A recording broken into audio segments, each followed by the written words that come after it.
그럼 이제 세 번째 시간 마무리 하도록 하겠습니다. 이스라엘의 그 추수에 관한 율법들이 이제 유모양 동모양으로 여러 군데 많이 기록되어 있는데 몇 군데만 찾아보도록 합니다. 레위기 19장 9절로 10절 인용한 자료 있겠습니다. 노의 땅의 곡물을 벨 때에 너는 밭 모퉁이까지 다 거두지 말고 노의 떨어진 이삭도 줍지 말며 노의 포도원의 열매를 다 따지 말며 노의 포도원에 떨어진 열매도 줍지 말고 가난한 사람과 타국인을 위하여 버려두라. 나는 너희 하나님 여호와니라.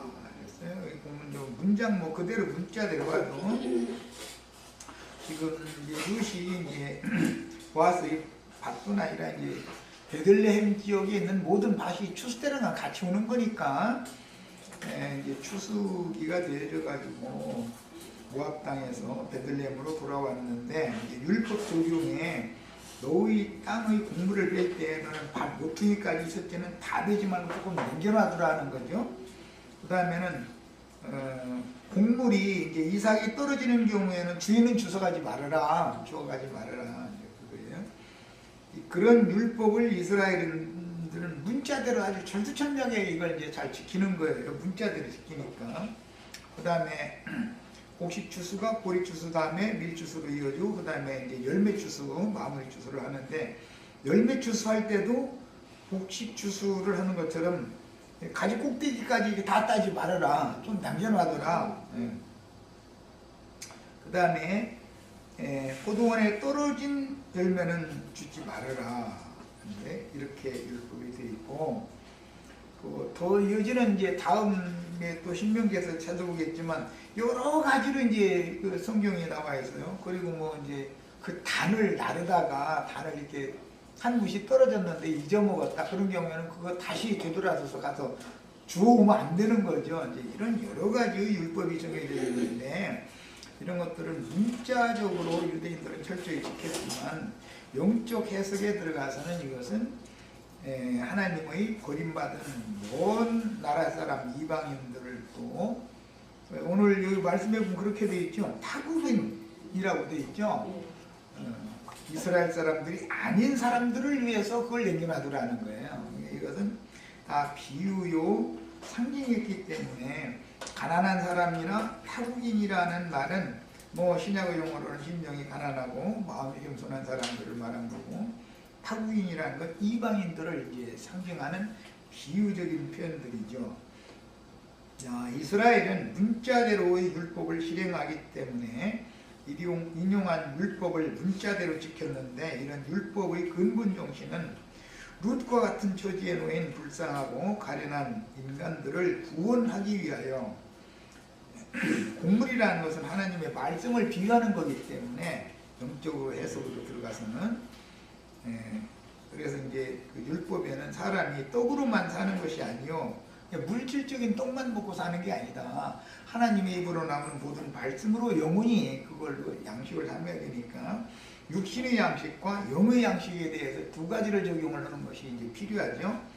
그래서 룻이 이제 이삭을 줍는 이야기를 할 때는 이방인들을 위하여 떨어진 그 이삭을 단사이에서 떨어진 이삭을 줍게 꾸짖지 말고 허락해주고 또 일부러 줌에서 이렇게 흘려두어 가지고 이삭을 죽게 해줘라 이렇게 주인이 그 일꾼들한테 말을 그렇게 했죠. 이제 이스라엘 사람들은 이게 문자대로 그렇게 율법을 행한 거예요. 그런데 이것은 주님께서 자기 백성들을 위하여 보냄을 받아 세상에 오셨지만 그래도 일부러 이방인들 듣는데 말씀을 이렇게 일부러 흘려두는 거예요. 그럼 이제 기nom으로 기둥장에서 들은 사람들이 오히려 갈급한 심령으로 그 말씀을 은혜의 말씀을 듣기를 간절히 사모하는 사람들은 오히려 예수를 영접을 하고 그 본물을 먹는다 그러는데 이제 그 밭에서 거둔 단에 묶여 있는 곡물 털어 가지고 먹는 걸 상징하는 유대인들은 원래 말씀을 유대인들이 맡은 거니까 오히려 그들은 배가 부르니까 이제 신명기에 보면 너희들이 먹고 배부르면 여수run이 나를 발로 찬다 이제 그러죠. 그 말씀이 그대로 영적으로도 응한 거예요. 그래서 세상에서도 보면은 자식들 아기 때 기를 때 괜히 밥 투정한다 그러죠. 근데 이제 졸린 놈을 앉혀놓고서 밥을 먹인다든지 이제 이러면은 괜히 투정을 하죠. 그러면 엄마가 나중에 화나면 밥그릇 딱 뺏어버리죠. 그 식과 똑같은 거예요. 유대인들이 괜히 졸려가지고 잠투정을 자꾸 하는 밥상에 앉아서 그러니까 예수님 밥그릇 그냥 뺏어버린 거예요. 말하자면 그렇게 이해를 하시면 돼요.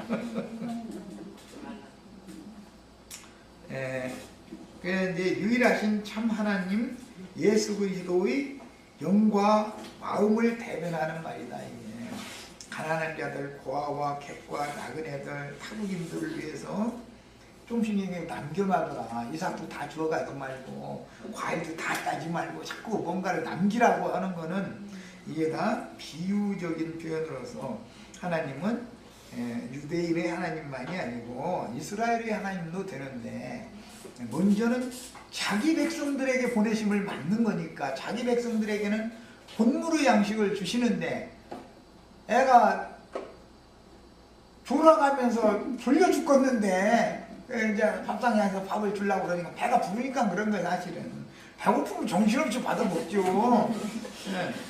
그러니까 그때는 어떻게 밥을 뺏어버려야 되는 거죠. 그래서 이제 사도들이 발에 먼지를 떨어가면서 딱 우리가 너희가 하나님의 말씀을 받기에 합당하지 않게 지금 행하기 때문에 우리는 이방인에게로 행하노라 해가면서 발에 먼지를 털고 이방 땅으로 다 갔다는 거예요. 그렇게 되면 유대인의 시대가 이스라엘 12지파의 시대가 딱 끝나는 거죠. 말씀을 누구에게 주느냐와 때와 그 기한이라고 하는 것이 이렇게 연관된다는 걸 알 수가 있는 거예요. 그래서 예수님은 그 신성, 하나님의 신성, 의로우심, 거룩하심 이런 신성도 가지고 계시지만 긍휼하심, 자비로우심, 은혜로우심 이런 인성도 사람을 불쌍히 여기고 하는 그런 인성도 함께 가지신 완전한 하나님이다. 완전한 하나님이라는 말은 신성만 가진 구약의 하나님을 말하는 게 아니라는 것이죠. 죄인들이나 세리나 창기나 모든 불쌍한 사람들을 다 불쌍히 여기는 그 인성도 있어야 되는 것이죠.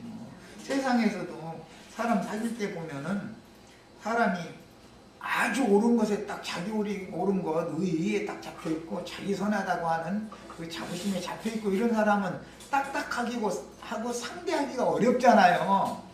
사람들이 가까이 가려고 하면 가시 붙이는 말을 자꾸 해서 찔러싸니까 근접하기가 어렵잖아요. 그런데 나부터도 좀 따뜻하게 하고 뭐 남의 어떤 사정이 있으면 그럴 수도 있지. 그 사람 입장에서는 그게 능히 가능하겠다.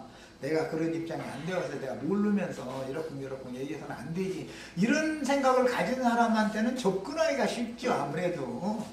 그런데 그래서 이렇게 해서 하면 접근이 잘 안 되지. 그래서 구약의 하나님은 접근하기가 어려운 하나님이에요. 그 하나님 만나면 죽는 거잖아. 얼굴 보면. 거룩한 하나님. 감히 이것이 말이에요. 이렇게 나오는 거 아니야. 그런 보르쟁이가 예배당 목사님들이 툭 하면 써먹는 거예요. 감히 평신도가 말이야. 주의 종한테 말해 덤비느냐 이런 식이거든. 그러면 접근하기가 어렵잖아요. 자꾸 그것을 세뇌시키다 보니까 목사님 한 분이나 신방으로 오면은 밥을 누군가 혼자 먹으라고 해줄 수는 없는 일이고 겸상을 할 사람 말상대가 해줘야 손님 대접이니까 하겠는데 적어도 권사님이나 장로님하고 겸상을 해야지. 권사님 장로님 없으면 사람들 거기 겸상을 하고 하면 손이 떨려서 밥을 못 먹어. 목사님 그냥 본의를 부렸다니까. 이런 식이나 똑같은 거죠. 실제로 그래요. 목사들이 어떤 가정에 신방 오면은 초신자들 뭐 앉으라고 그러면 버튼 걸로 앉지만은 그래도 예배당 다니면서 세례당한 사람은 감히 목사님 앞에서 경상에서 가면 막이 숟갈이 막 흔들리잖아요. 그래서 구겁지로 먹어 밥상에다가 이게 떨어져서 이거는 완전히 유대인들의 신앙이다 그게.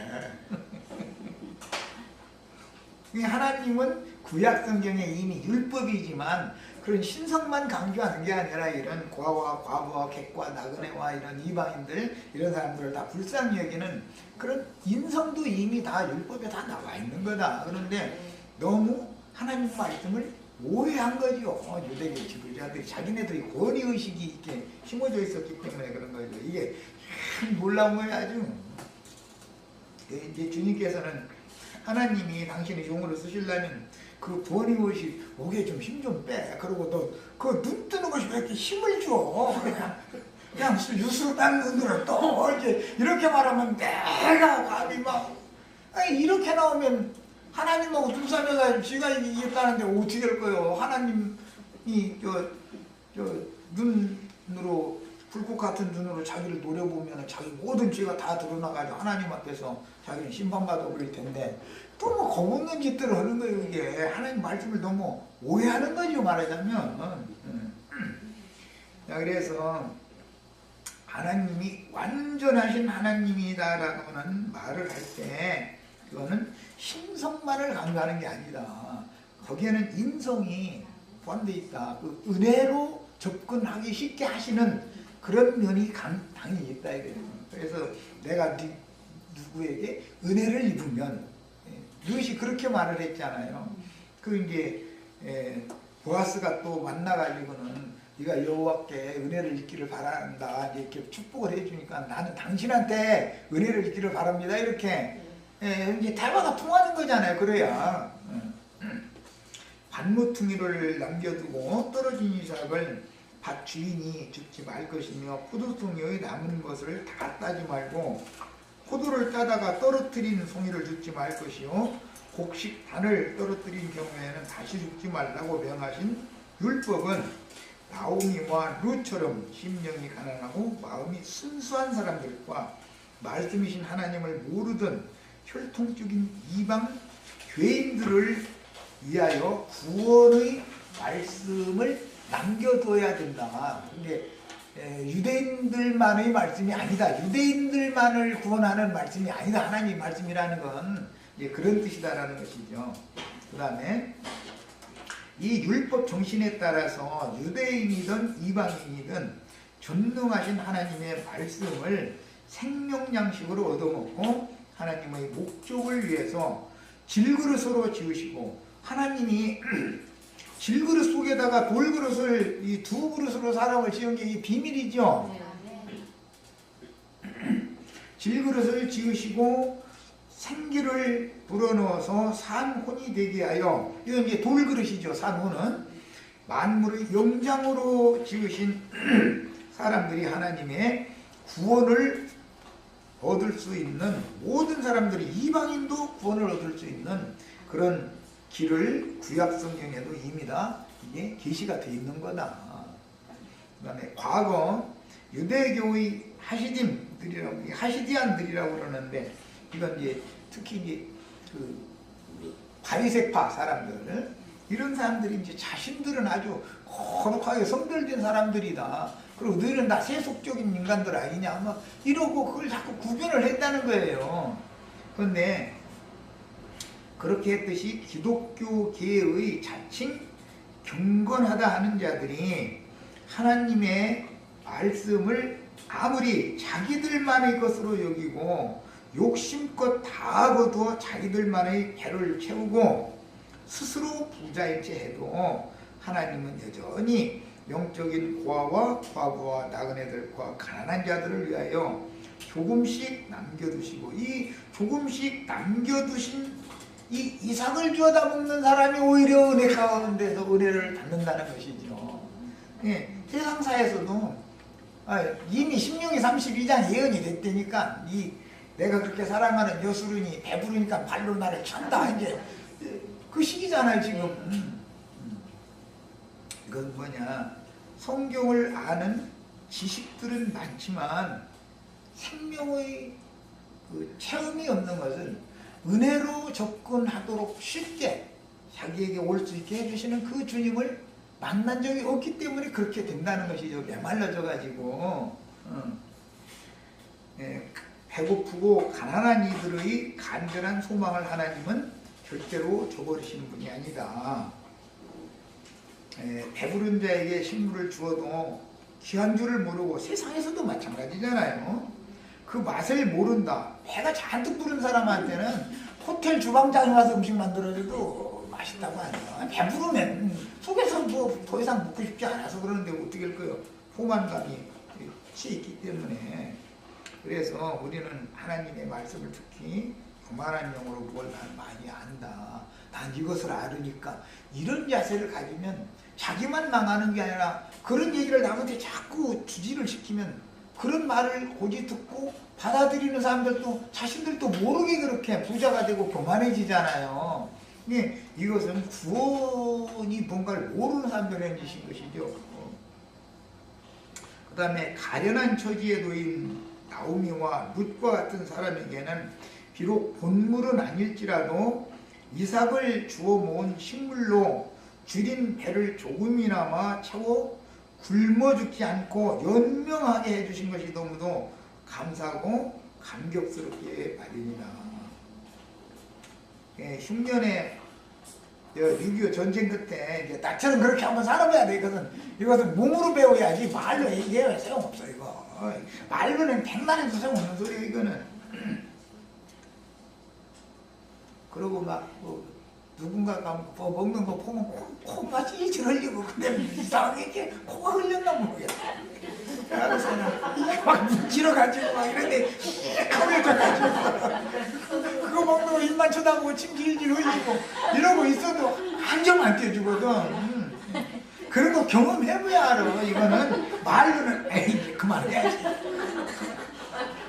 그래야 영의 세계에서도 똑같구나. 내가 거지 산거지 하도 문지가 시커멓고 발길이 오지 그냥 이렇게 댕기는데 줘도 말이야.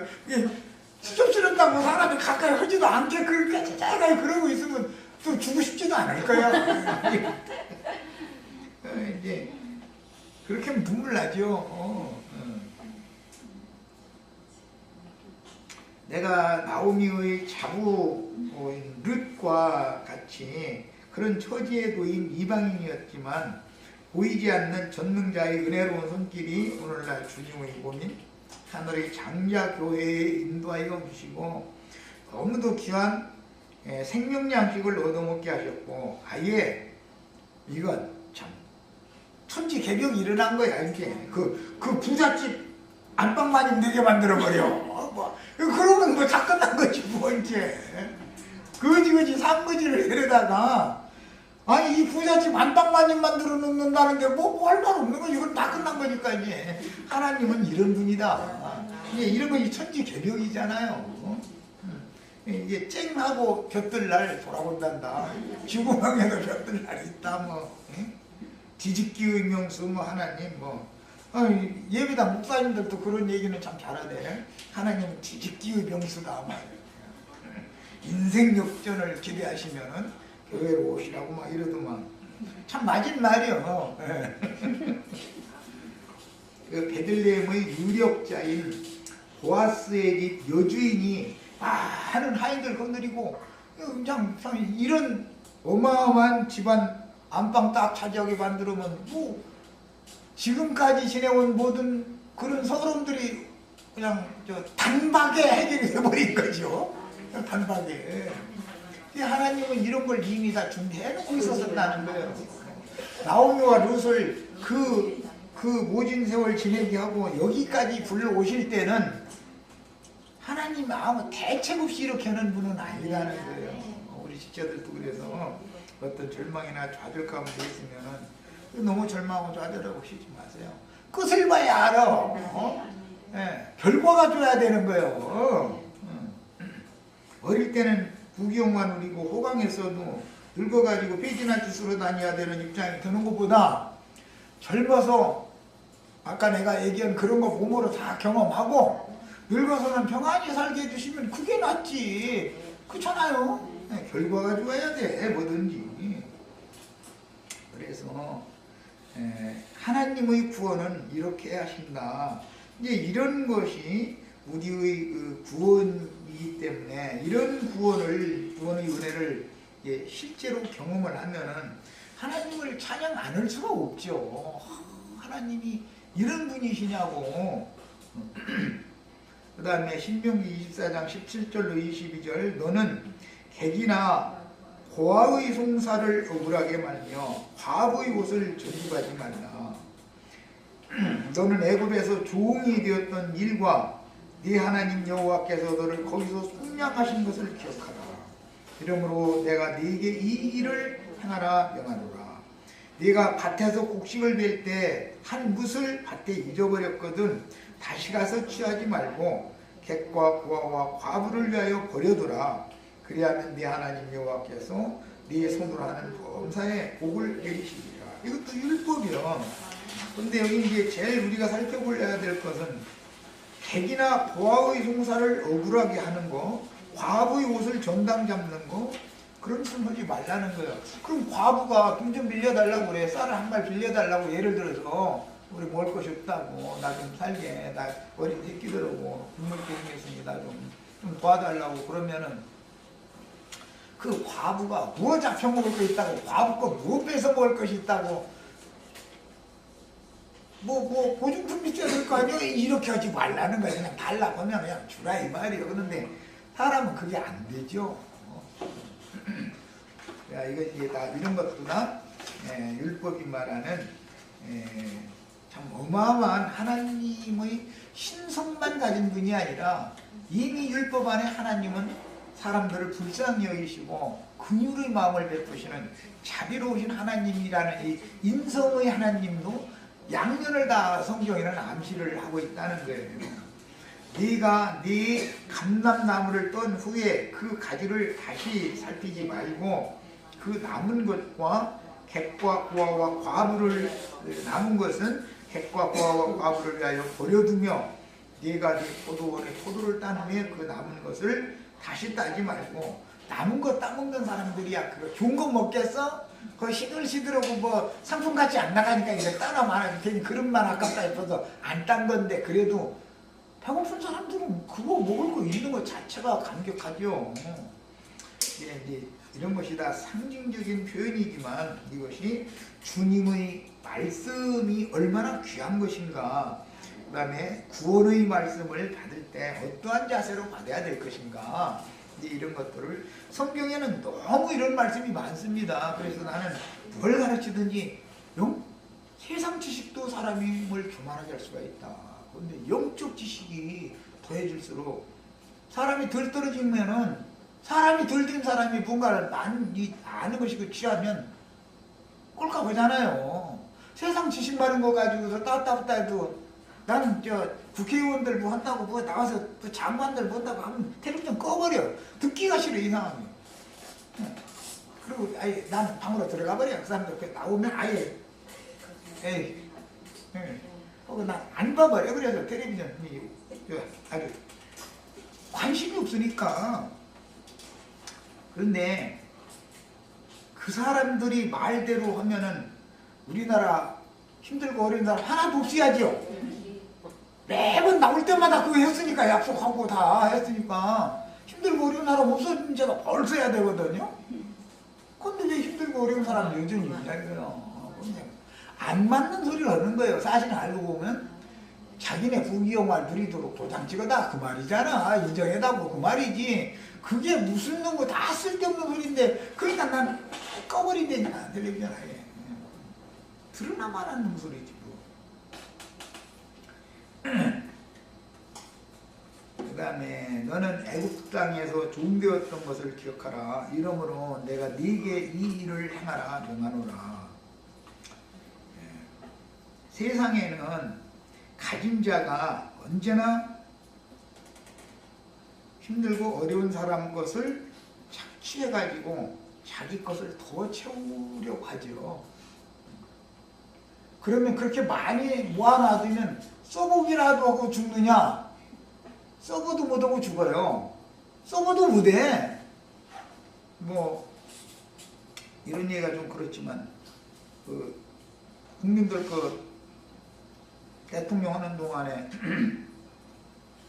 강탈하다시피 해가지고 도둑놈이 새끼는 또 외국에다가 뭐 회사를 뭐 100몇 개를 차렸대나 무슨 놈의 회사를 그렇게 많이 차려가지고 해가지고서 뭐 했다고 그러는데 그 페이퍼 컴퍼니라고 해가지고 그냥 빈 종이 회사요. 그게 문자 그대로 그냥 빈 종이만 서류만 있는 회사고 실제는 뭐 그런 회사를 뭐 100개가 넘게 이렇게 가졌다 한다고 어제 내가 뉴스를 보니까 참 세상이라는 거는 그렇게 애비가 도둑질한 거를 국민들한테 착취한 거니까 국가에 환원을 해서 내놓을 생각을 하고 그러면은 대우해 줄 거 아니요. 나라에서는 이런 분이면 그래도 그 평생은 잘 살다 죽게 해줘야 되지 않냐 그럴 텐데 그걸 꾹을 쳐가지고 새끼한테 주니까 새끼는 또 외국으로 그 많은 돈을 다 지금 빼돌렸다는 뜻이잖아. 그래 가면서 텔레비전에 나오면 저희같이 의롭고 저희같이 선한 사람이 없어. 그래서 나는 뻔한 얘기니까 텔레비전을 꺼버린다니까. 그래서 앞으로 들어보나 말하는 놈들인데 그래서는 안 되죠. 옛날 우리나라 말에도 99석이 있는 사람이 한 석 가진 사람 보고 내놓으라고 내는 거예요. 그럼 왜 그러느냐고 그러면은 나 100석 채우게 이런 되는 거거든. 아니 그 채우면 뭐 하려고. 자기 살 만큼 가지고 있으면 그거 행복하게 쓸 만큼 쓰면 그뿐이고 써보도 못하고 모아놨다 가서 만약에 그러다가 그 사람들이 본 사고로 죽으면 그 은행만 떼부자 되는 거 아니야. 대한민국의 재산이 외국 은행으로 다 이렇게 새 나가가지고 뭔 사고가 나서 그런 분들이 죽으면 그 은행만 부자, 엉뚱한 놈들만 부자 만들어 놓겠다는 거 아니야. 이런 것이 이게 세상 나라의 불의한 것인데 이런 문제 때문에 다윗이 밧세바를 범한 사건 때문에 나단이 이 얘기를 딱 와서 했죠. 시 양이 말이야 그냥 열비하게 있는데 손님이 오니까는 양새끼 한 마리 가지고 잠자리 자는데도 같이 껴안고 자고 할 만큼 그렇게 지정지하는 한 마리 있는 그 불쌍한 사람 보고 오라고 그러더니 그 양 내놔라 그래가지고 그거 잡아서 손님 대접했다고 그러니까 그럼 쳐 죽이면 어디 가야 돼. 그럼 당장 죽여. 그럼 죽여야지. 그럼 그게 바로 당신이요. 그랬다는 거잖아. 그러니까 보면 사람이 자기 자신을 못 본다는 거예요. 다윗같이 훌륭한 왕인데도 눈을 하나님이 살짝 가려놓으면 안 보이는 거죠. 우리는 이런 걸 통해서 우리 숨쉬게 하시고 맑은 물 먹게 해주시고 자식들 병안 걸리고 사랑하는 아내 있고 남편 있고 평안히 잘 자리 집 주셨고 없는 게 사실 없어요. 우리한테는 부족함이 없어 사실은 알고 보면. 그래서 써보도 못하고 죽는 그 사람들 부러워할 일이 아니에요. 지금 현재 먹을 것이 있고 마실 것이 있고 입을 것이 있고 그러면 그게 얼마나 감사한 일이야. 그런데 사람들이라는 것은 그렇게가 잘 안 된다는 거예요. 이게 참 문제죠. 왜 자꾸 떨어진 거 막 보리떡 막 날리다가 어떻게 툭 떨어져 그러면 지게 받쳐놔. 그거 저러고 그냥 그저 하지 말라는 거야. 떨어질 때는 하나님이 그런데 가난한 사람들 주워다 먹으라고 일부러 하나님이 떨어뜨린 거다 그 말이잖아. 예. 그런데 이런 말이 이게 나 가르치지만 나부터도 뭐 내가 또 그런 어떤 위치가 되면 나도 또 이상한 소리 할지 모르지 뭐. 그러니까 그냥 그렇게 안 만들어 주시는 것도 감사하지. 그래서 시편에 보면은 부하게도 마시고 나를 부하게 하시면 하나님을 모른다. 부인하니까 두렵고 너무 가난하게 하시지도 말아달라고. 너무 가난하면 내가 도둑놈이 내 속에 들어가지고서 나 도둑놈 될지 모르니까 너무 후하게도 하시지 마시고 너무 가난하게도 하시지 마시고. 그건 무슨 말이요? 그냥 하루하루 사는 거 감사할 줄 알게 해주세요. 그 말이잖아요. 예, 우리 다 이런 신앙을 가지시기 바랍니다. 기왕 이 율법 읽었기 때문에 여기까지 온 거예요. 자, 율법에서 객은 저주받은 육신의 몸을 입고 이 어둠의 세상을 행인과 나그네로 살아가는 모든 인류의 처지를 빗댄 같습니다. 이 전부 영적인 의미가 있다는 것이죠. 객과 고아와 나그네, 과부들을 위해서 버려둬라 이러는데, 객이라는 것은 우리가 이 세상에 온 건 세상 나라는 지금 타국 땅 사는 거 아니에요. 그 이제 그 나그네들이 지금. 지난번에 내가 뭐 들은 얘기인데 어떤 뭐 큰 예배당 그 당회장 목사가 퇴직금 문제 가지고 장로님들하고 재판이 붙었는데 법정에서 헛다는 소리가 또 웃기더만 또. 아이 나 정말.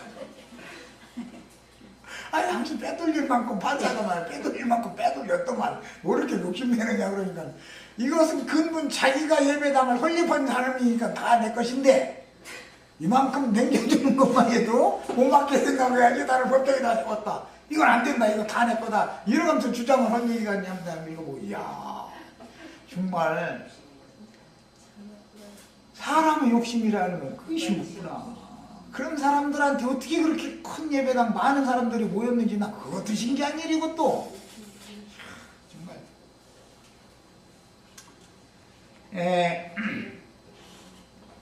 그 다음에 고아의 송사를 가볍게 보지 말아라 얘기가 나왔었죠. 객과 고아의 송사를 가볍게 듣지 말아라 이제 그 말이 앞에 율법에 나왔는데, 고아라는 말은 부모를 잃은 아이들을 고아라고 그러죠. 아버지가 없거나 어머니가 없는 경우, 특히 아버지가 없는 경우가 많죠. 이제 대부분 호르몬이 밑에서 살면 과부가 그 혹 달려가지고 사는 게 얼마나 힘들겠어. 그런데 그런 사람들이 왜 호소를 했냐면, 송사라는 건 호소했다 제사장한테 가서 마을 유지들한테 가서. 그럼 무슨 뜻이요? 그 객과 고아를 착취하는 누군가가 있었다라는 말이잖아요. 나에게 남은 거란 이거밖에 없는데 이것마저 다 내가 지금 뺏길 위기에 있습니다. 나는 살 수 없습니다 하고 마을 유지들이나 장로들한테 가서 호소를 했다는 말인데, 그렇게 하면은 인간 세상에서는 유전 무죄, 무전 유죄가 되지요. 판결을 송사를 할 때 판결을 그렇게 굳게 하잖아요. 왜? 뒷돈을 주고서 반씩 나눠 먹자 이런 조건으로 고아가 있는 걸 뺏어가지고 반씩 나눠 먹자 이런 조건으로 하면은 재판을 고아는 막 밟아버려도 된다고 생각하니까, 누가 뒤에서 이 사람을 위해서 호소를 하거나 더 높은데 상소해주거나 얼마나 사람이 없잖아. 그러니까 그냥 막 죽여버리는 거예요. 그리고 있는 놈들끼리 손 딱 잡는 거예요. 그것이 불법한 세상이거든. 하나님이 이런 내용을 다 알고 있다. 인간 세상이 어떻게 돌아간다는 걸. 하나님을 바보로 보면 안 되죠. 하나님 얼마나 모든 걸 다 보고 계신데. 그 다음에 또한 가난하고 불쌍한 과부의 옷을 전집 잡히지 말아라. 이랬어요. 그 뭐 아니 그럼 호레비 옷은 전집 잡아도 되고 고아의 옷은 전집 잡아도 되나? 이건 다 이제 상징적인 표현들이지. 이것은 의문의 율법 말씀으로 허물이 많은 죄인들의 삶에서 드러나는, 인간마다 흠결이 있어요 없어요? 있어요. 모든 사람이 과부 없는 사람 있어요 없어요? 있어요. 예?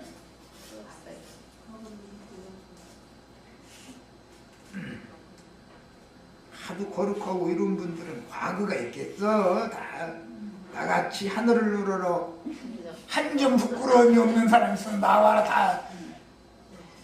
이게 뭐냐, 그런 사람들은 과부의 옷을, 예, 여기는 이 옷이라고 번역을 이렇게 해놨지만 이것은 이불이라는 뜻도 되는 단어. 이거 이제 우리 김영재님이 이제 이런 건 설명을 해줘야 더 좋은데 그러네.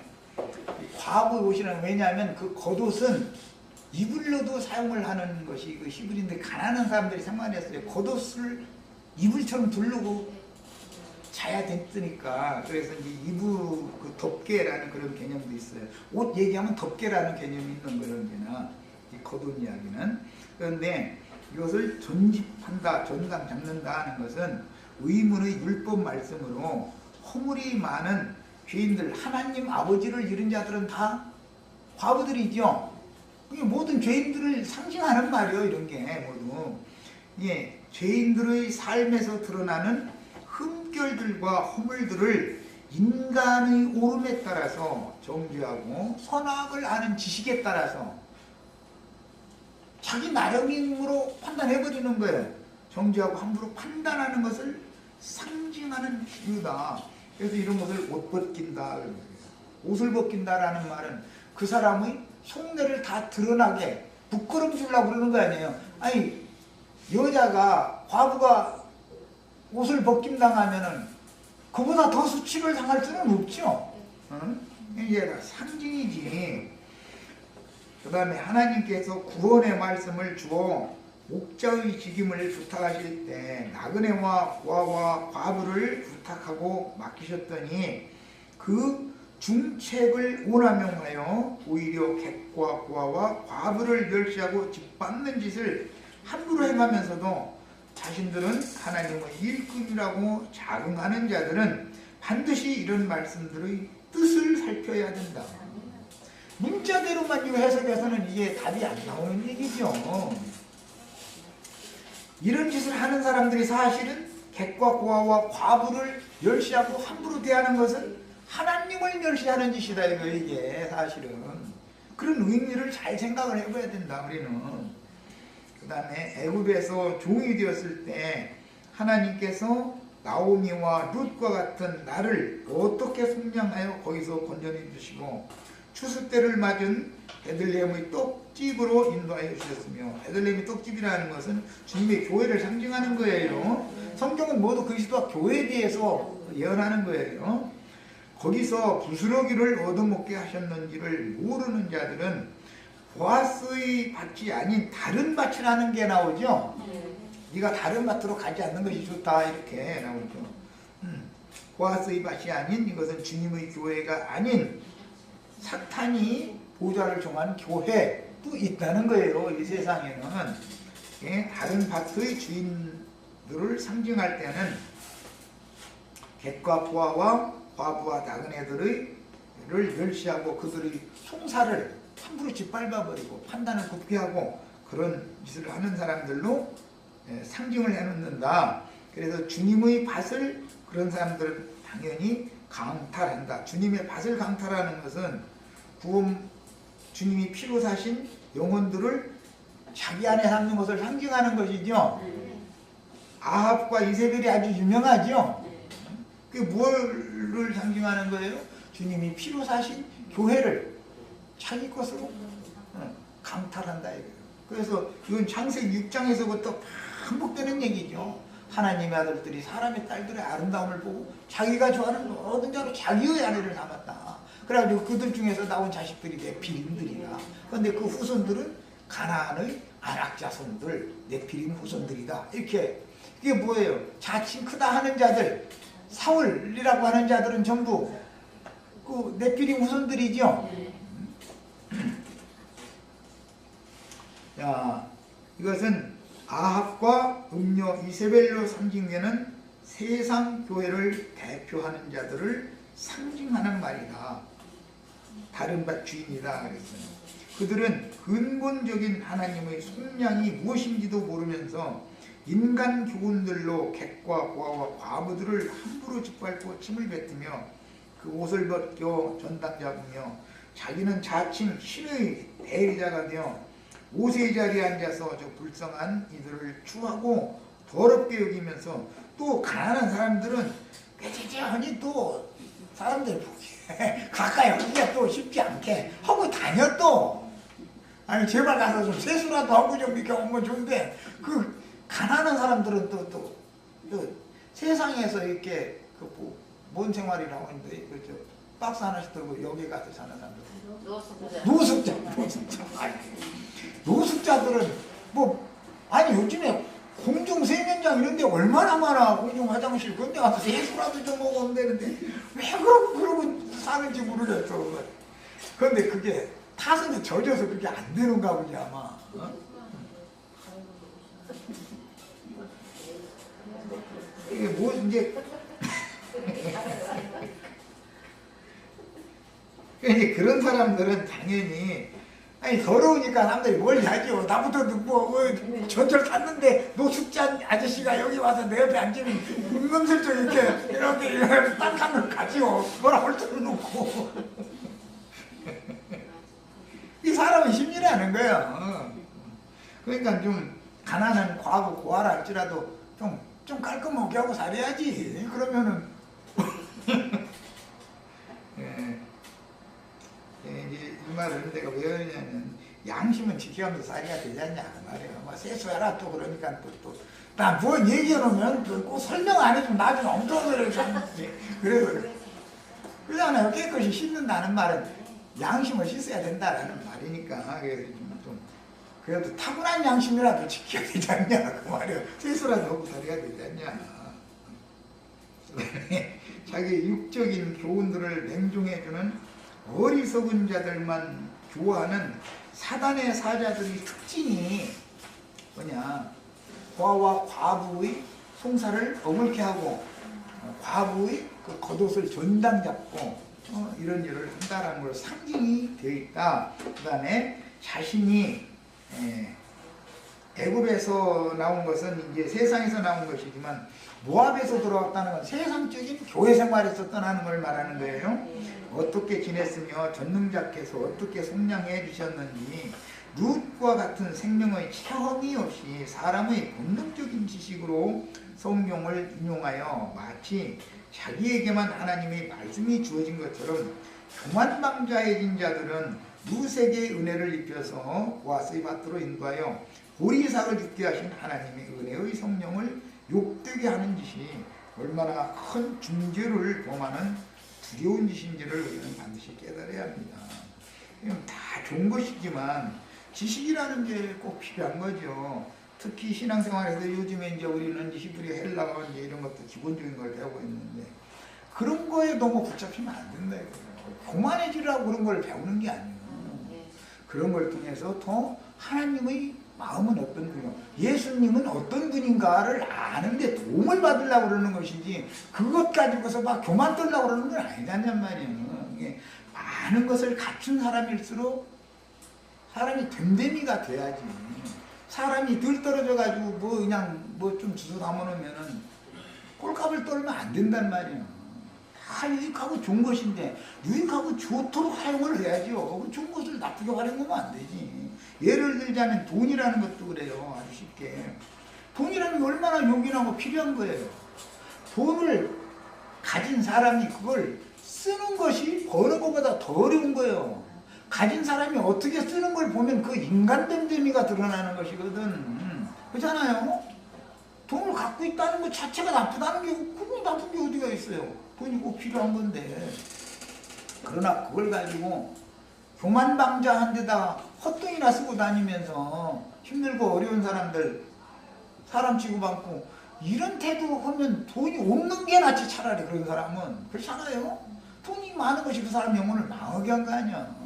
영적 지식도 마찬가지고 모든 게 다 마찬가지인 거다 그런 말이에요. 이게 무슨 사람이 돼야 되는 거예요. 성경은 사람을 그리스도의 형상과 모양으로 만드는 여기에 초점을 맞추는 것이지 뭐 그냥 가진 걸 가지고 아는 체하고 뭐 자랑 삼고 뭐 그러려는 것이 아니다. 그게 우리는 이런 말씀을 통해서 성경이 말하는 하나님의 의중을 꼭 바르게 깨달으셔야 되겠어요. 그래서 우리는 그리스도의 사람이 되는 거예요. 이게 목적입니다. 자신들이 함부로 여기서 짓밟고 때리며 침을 뱉고 옷을 벗겨서 내쫓은 그 불쌍한 신자들이 곧 주님께 은혜를 입은 룻이라는 사실을 우리는 깨달아야 된다. 유대인들이 세리와 창조하거든 죄인들은 성전에 들어오지도 못하게 했잖아요. 율법도 그렇게 정해져 있었었고. 그런데 예수님은 그런 사람들한테 친구상으로 막 다니고 그런 사람들이 밥 차려주면 말이야 그들이 볼 때는 더러운 밥이라고 생각할 거 아니야. 근데 아무 뭐 가르치도 않고 그냥 가서 문둥이네 집에 가서 밥 차려주니까 막 잡수고 이 정도니까 창녀집에 가서 밥 차려주면 다 먹고. 그러니까 사람을 절대 차별하지 않았다는 걸 보여주시잖아요. 예, 하나님의 마음과 같이 우리도 사람을 무슨 세상적인 어떤 가진 거 이런 걸 가지고 차별을 함부로 한다든지 이런 태도를 가져서는 이게 은혜를 받은 사람 태도가 아니라는 거죠. 하나님은 룻이 지난날 당한 모든 슬픔과 아픔들 중에 여전히 함께 하셨으며 그녀가 고통을 못 견디고 몸부림을 칠 때 그녀를 측은히 여기시고 자신이 아파하시며 눈물을 흘리시면서 몸부림을 치셨으니 지금 나오미와 룻이 고통받은 것 같지만 사실은 때리는 엄마가 사실은 자식은 그냥 아프지만 엄마는 더 아프지요. 그런 입장을 우리는 생각을 해봐야 된다. 하나님은 이런 분이다. 불쌍하고 가련한 처지에 놓인 과부가 이제는 새로운 안식처를 찾고 그 안에서 지난날의 모든 아픈 기억들을 지워주실 것이며 사람이 자기 안식을 위해서 뭔가를 쫓아다니고 그럴 때는 사실은 안식을 오히려 잃게 되지요. 고통만 당하게 되고. 그러나 하나님께서 그런 많은 아픔과 고통들 중에서 여기까지 인도해가지고 이제 유력자인 예수님의 아내가 되어 하나님의 교회 곧 부잣집의 여주인으로 안방 차지하는 거예요. 이제 하나님의 집 안방 차지하게 하는 거예요. 여생을 행복하게 살다가 하나님의 영광에 들어가기까지 항상 함께 해주실 것이 이게 약속이죠. 마태복음 맨 마지막 절에 이게 돼 있잖아요. 내가 세상 끝날까지 너희와 항상 함께 하겠다. 이 약속이죠. 오늘 이 메시지를 읽는 은혜를 입은 주님의 지체들은 룻기의 말씀으로 영광의 위로를 받고 아프고 슬펐던 일들로 인한 상처들이 치유되기를 바라며 육신의 눈으로는 보이지 않는 주님의 은혜가 이것은 심령의 감동으로나 서로가 이게 상통이 될 수 있는 문제니까 각 사람의 심령과 마음에 충만히 임재하여 기묘하신 나의 구주께서 베풀어 주신 이같이 큰 구원을 감격하며 찬송할 수 있기를 바랍니다. 신약의 성령의 편지들 모든 대부분의 그 서신 마무리 인사에 뭐라고 되냐면 주 예수 그리스도의 은혜가 너의 심령에 있을지어다 입니다. 이게 룻이 내가 누구에게 은혜를 입으면 가서 이삭을 죽겠다 했던 그 은혜라는 말이 이렇게 적용이 되는 거다. 여기까지 했습니다.